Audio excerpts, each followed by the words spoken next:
For many people, including me, it's very common to sometimes feel doubtful about ourselves. Sometimes we feel we are not good enough, and sometimes we feel we are not improving enough. But to see how far we have come, we have to go all the way back to the very start.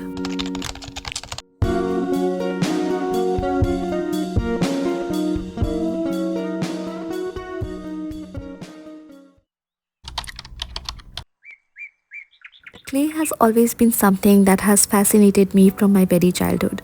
Like playing with Play-Doh was one of my favorite thing in the world. And so when I got to know that I can make my own clay at home through a blog post that I read, I just knew I had to make it. So one evening, while my entire family were having their evening nap, I tiptoed into the kitchen and I grabbed a bowl and a spoon, and I was careful enough not to make a lot of sound, and very carefully and slowly I made my very first batch of gold porcelain. And after I was done making the clay, I kept the clay aside and started cleaning the kitchen counter as well as the bowl and the spoon. And after I was done cleaning every evidence, I went back to my study room and was so eager to start making clay charms. But to my disappointment, the clay was so tough to work with and it was impossible to make anything out of it. I remember I cried for like an hour because I was so disappointed. But even though I wanted to, I did not throw away the clay. I just kept it anyways. And from the next day onwards, I started making some clay charms, and those clay charms that I have made in the very beginning are in this box. And just a little warning, these are some of the most horrendous looking charms you will ever see, but in my defense, the clay was not well made and also I was a beginner, so I did not have a lot of knowledge about the basics of this clay and what to use, what not to use, how to add details and all of those stuffs.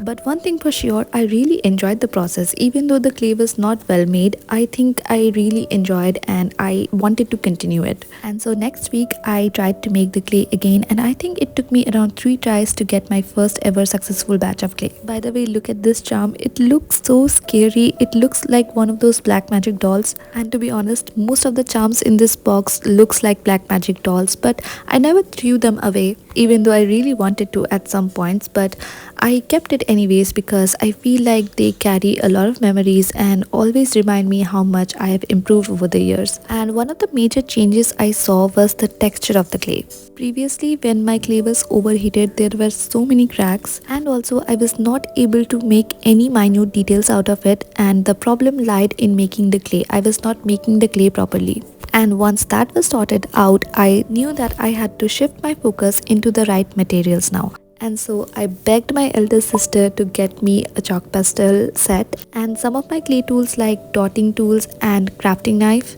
And she actually got me everything that I asked for, and honestly I'm so grateful for that. And as I always say, that elder sibling with a job is actually a blessing for you, and maybe you might need to follow their orders for a few days, but that's totally worth it. And now with all these new materials and also the perfect consistency clay, I was able to make a lot better charms. But one of the problem that I faced was not getting enough information about this type of clay, because I think gold porcelain is not as popular as polymer clay in the clay community. So there were a lot of things that I actually needed to figure out myself rather than watching a video. And so it took me a lot of trials and errors to find out what works with this type of clay, because as I said, there was not a lot of information about gold porcelain clay. Now polymer clay, if you guys are familiar with, it does need an oven so that you can bake the clay and it hardens up in an hour.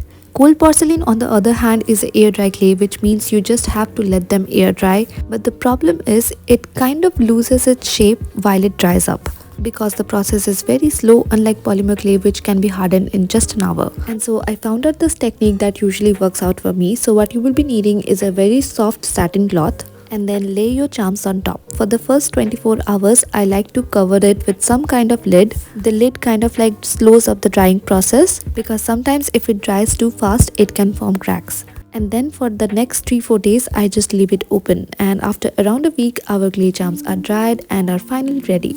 Now earlier I just used to leave this at this stage, maybe attach a keychain, but now I do glaze my charms, and after many trials and errors I found that the best type of glaze is the Cosmos Lacquer Spray Paint. It does not leave any yellow stain on your charms, gives a really nice subtle shine, and the best part is it's very easy to use. And now once you are done glazing your charms, you then need to dry them up, and then you can finally make it into the things that you wanted to make, like keychains, earrings, phone charms, or anything at all that you want. Now there are a lot of options where you can get this from. You can either get them offline if you want to, or you can just buy them from online sources like Amazon or Flipkart.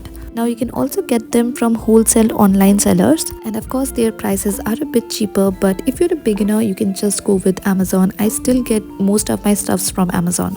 And then after around 1 month of making clay charms, I decided to create my own social media account, not because I wanted to make it into a business, but just to share my art. And also I knew there were a lot of clay artists on Instagram, and also I thought that maybe I can make some artist friends and make this pandemic hobby a little bit more entertaining. And so I started posting on Instagram, and after about 3-4 months of posting, I slowly started getting inquiries about orders. And it was shocking to me because, as I said, I never saw this as a business opportunity. But then when I got a lot of inquiries, I was like, if I'm getting this opportunity to earn some revenue, then why not take it? My initial thought process was, if I will make enough revenue to get my own raw materials, I don't need to bother my sister or my mom or dad to get me the stuffs that I needed. So I gathered up the courage and I took my first online order.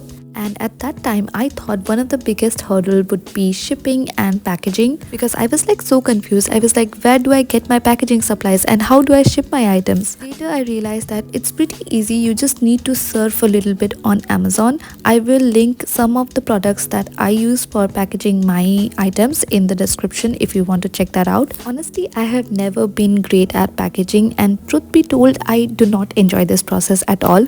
It's not like I hate it, but it's like one of the least favorite part of the business. But anyways, I try to make them as cute as possible, and this whole thing goes inside a cardboard box. And now to actually ship it, you will need a shipping service. Now you can use India Post, or you can use private courier companies. I personally use Shiprocket. When I first started my business though, I actually used Indian Post. I think the prices are very reasonable, and also it's very reliable source. But then eventually I moved to Shiprocket because they pick up the parcels from your home, and the app is pretty easy to use as well. You just need to choose the courier partner that you want to use, and then fill up the pickup location and the delivery location along with all the customer information. And once you create the shipment, they will provide you with a label that you will need to print out and stick it on top of your packages. As the time went by, I also tried to upgrade my packaging supplies as well. Like, I recently got these bubble mailers, and they work really great if the order just consists of 1 or 2 items. I also got my business card printed out. I also got my freebie stickers printed out. Now you might think that this is the end, but no, there is another thing that I need to talk about, which is the customer review. Now, since I don't have a site, it's not necessary for the customers to leave a review or anything. Like, just thinking that the customer took time from their busy schedule and leaving me with a lovely message, and also sending pictures of them actually using my products, is honestly one of the most rewarding experience of owning a small business. Now, if you're wondering why I made this video, yes, of course, I wanted to give you a process tour from the starting to the finishing point, but also to remind myself how far I have come. Yes, of course, there will be time where I will be feeling low about myself. And yes, I might not be good enough, but I have improved, and I always look forward to improving, and I think that's what matters the most.